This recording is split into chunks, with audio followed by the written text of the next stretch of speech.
At this point, I want all sex education actually removed from schools because I don't trust the schools to do it. Okay. After what we've seen, I don't trust them at all. Zero. We need to completely eradicate it. This is the woman who's like, I should be the one teaching children how to masturbate or whatever. It's almost like the entire conservative movement is based on policing things they don't know anything about. Yeah, exactly. Why'd you delete all your old posts? It was just a one-time editorial decision. I stand by all my posts. Speaking of deleting posts, you still have a post up accusing the Uvalde shooter of being trans. Obviously, that's been debunked. Yeah, there's a community note on it. So why not remove that post if you're so comfortable with removing posts? Because there's a community note. I think it's clear. It's obviously it was unintentional. There was a watermark on it. It was from a meme, an account that was going around. And I'm glad there's a community note so people know that that was a mistake. Do you believe if, say, a journalist posts something factually incorrect or wrong, especially about someone else, if somebody was to say something factually wrong about you, do you believe they should remove that, or do you think they should be able to keep that content up?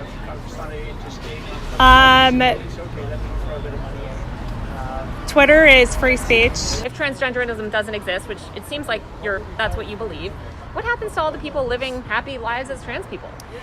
Well, first of all, the whole trans it's based on a lie. I want to jump right into this. Your interview with Chaya Raichik. Personally, like how I feel about this is when you are seeing someone who has a moral compass and is a journalist. Like, I think this interview could be displayed in J school classes around the country. From her perspective, how essentially being in a bubble can cause serious harm to your worldview.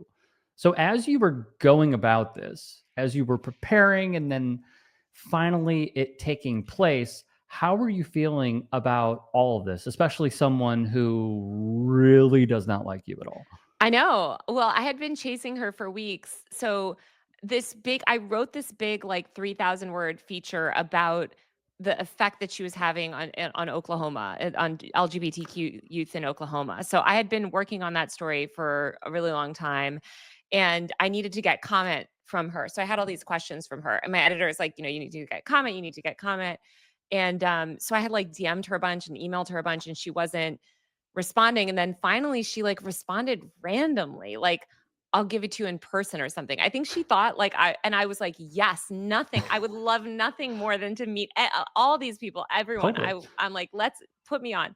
So I was like, yes. And then she sort of tried to like couch it. And I was like, no, we're doing it. We're meeting because we both are in LA. And I was like, we're meeting at this coffee shop, da da da da. And I was expecting, like, I deal with conservative influencers a lot. And like, I thought she would do the sort of like James O'Keefe, like Jacob Wool, like sit down and start like antagonize. Like what most conservative influencers do is like they recognize that they just want to sort of like rattle you to get a viral clip and then like call it a win and like be like triggered lib, Mm-hmm. And instead she like seemed completely lost. Like she sat down wearing a t-shirt with my face on it, and which she just never even acknowledged, and I didn't acknowledge. It was really weird. I was like, what is this? She couldn't like, so I had a mask on because of COVID and because I just wanted to wear a mask because I was nervous I might laugh at her, honestly. And but I just wear a mask to be safe, and we're like on the side of a busy road. So anyway, but she offered me masks too in the beginning. She was like, do you want a mask? And I was like, no, I already have one on my face, so I'm good. And I was like, you don't have to wear one. Like, I just wear one to be safe. And she goes, oh, okay. And put them away. And I was like, oh, this is like the B League. Like, she's not she doesn't know how to like, I think she was trying to like get me to be triggered or something. Mm-hmm. And so then I was like, oh, I have total control over this interview because she's very like unprepared. And yeah, then I don't know. I mean, it was supposed to be because she wanted to have like a conversation with me, but she was supposed to give me 5 minutes, and I just asked her questions for an hour, and she could not defend pretty much like the basic tenets of her worldview. Wait a minute. This video is 53 minutes. Yeah.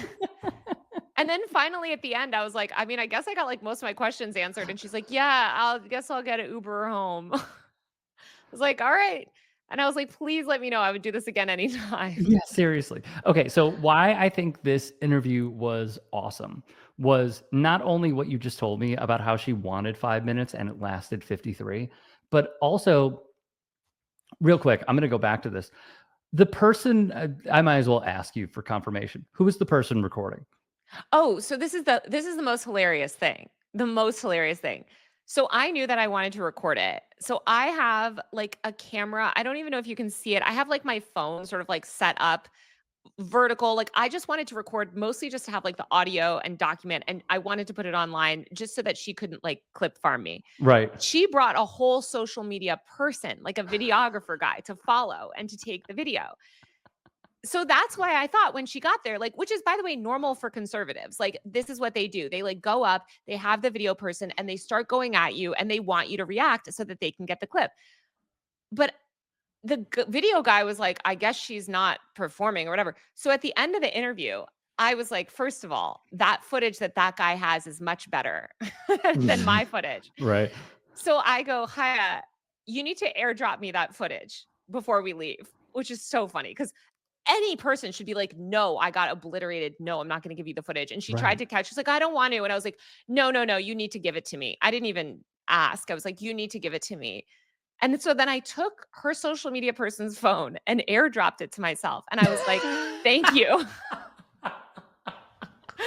And then like she didn't post it. She didn't post about it for days. Cause like then it was like the days after, like I had to finish my story. And I had told the Washington Post that I wanted to put it online. And the Washington Post, like I had to go through like all these editors, like every editor had to watch and make sure that I like abided by standards or whatever. And so then I finally put it up, but that's her fucking footage and she tried to copy strike and get it taken down. She did? I got a copy strike on my account and I was like, no, girl. Wait. Why? Wait, hang on. I don't know. They were like, she was trying to get it off. I don't know if you remember, but she was like definitely embarrassed by it. Like the conservatives, like they were not like, it didn't look well for her. And I think conservatives were like, what the fuck were you doing? So I don't know what her plan was. Like she never published the footage. That's incredible. Okay. Incredible that you had her airdrop the footage to you when, again, the relationship is so contentious between the two of you. The second part about this that is hilarious is the copyright claim. So like how exactly did I got you a copy avoid strike it? on it?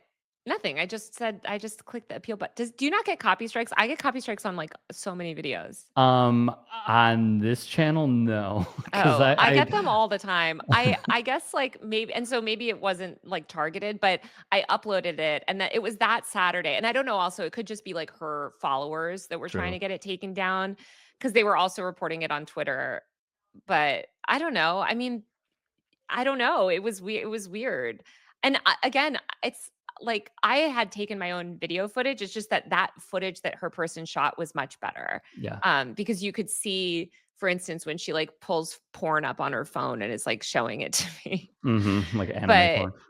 Yeah, I mean, I don't know. She just had no control in the interview, and she had no control. Like, I think when you interview a lot of people, you get the vibe, like you have the sense of like the power dynamics, and like just from the minute that she sat down, she didn't have any control in that interview. And then at the end, when I was like, you need to send me that. And she was like, oh, I don't know. And I'm like, no, just like, I was like, oh, I can just tell her to do that. Right. She'll do it because she actually, I think is not used to, I don't know. I think she thought maybe I was different. I don't really know. I've never, she has not spoken to me since, but wow, surprise. Shocker. Why, like, this is fairly obvious, but like in journalism school, we're taught certain ways to conduct an interview. When she is trying to belittle you or belittle your questions, like, I first off, I just want to praise your poise because it was prevalent throughout the entire interview. But the second part is the way that you would restructure something and then get something out of her. Like I think there is something there that you're seeing a well-trained, sticking to their principles journalist like yourself, as opposed to and I'm putting in quotes, independent journalist, as she called herself over and over again, because an independent journalist would not answer questions the way that she did. Like an independent journalist wouldn't answer questions. Like, you'll note that she couldn't get, like, she's sort of trying to get me to respond to her at certain points. And I'm like, no, I'm the one doing the interview here, which it wouldn't, like, I don't know. I've done a lot of contentious interviews. And again, it is like a power struggle when you're doing these interviews because you want to control the way the conversation goes. And if they're skilled, they will try to redirect how the conversation goes. And I don't think she, like you said, I mean, I've been a journalist for 15 years. She has never been a journalist. And I think this is the thing with these people that cosplay journalists online. They've never been in an antagonistic situation before. They surround themselves with, they're like fans online that are like, yes, you tweeted another gay person or whatever. But they're not like, I don't think she's ever conducted an interview before. I don't even think she had been in the context of an interview. She couldn't even answer basic questions. She definitely had no media training. Right, exactly.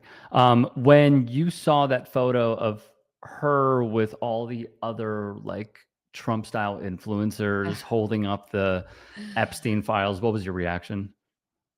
Oh, I actually texted another one that had the binder in the air, and I was like, did you know that they were taking this picture? Really? And they were like, no, we didn't actually know that would be online. And I was like, interesting. I thought that's gonna backfire in their face because there's no Epstein secrets that that Trump is ever going to release. Rather, like I think that was very obviously a PR stunt. Yes, absolutely. Blew up in their faces. Do you think that the dam is going to break on this issue? The Epstein thing? Yes. No, I think it's like one of those things that we're just never going to get. But Really? Nobody will You're ever. that pessimistic? Yeah, I don't think. I think there's like too many people in power that like don't want full transparency, and I just think it's like one of those things that we'll never truly know, or maybe we'll know in like 50 years or something. But yeah, it's a bummer. But I also think we know enough, and like there's a lot of like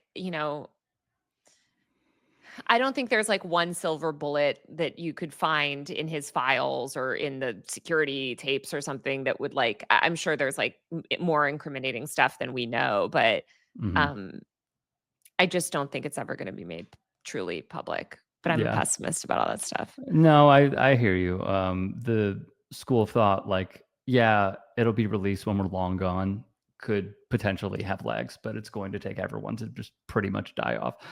Lastly, on Rachik, why and how is she on like a school board position in Oklahoma that you questioned her about as well in that interview? Yeah, because of Ryan Walters, basically this right-wing reactionary. Yeah. It's just Trump. It's Trump people rewarding Trump people. And yeah, at that point, she had been to Oklahoma once in her entire life. And yeah, she's having this devastating effect on queer kids in the state. But yeah, it's just MAGA people, it's like MAGAs, they just appoint anyone. There's so many influencers that are getting like, we've got Dan Bongino was appointed to government position. Like it's a joke.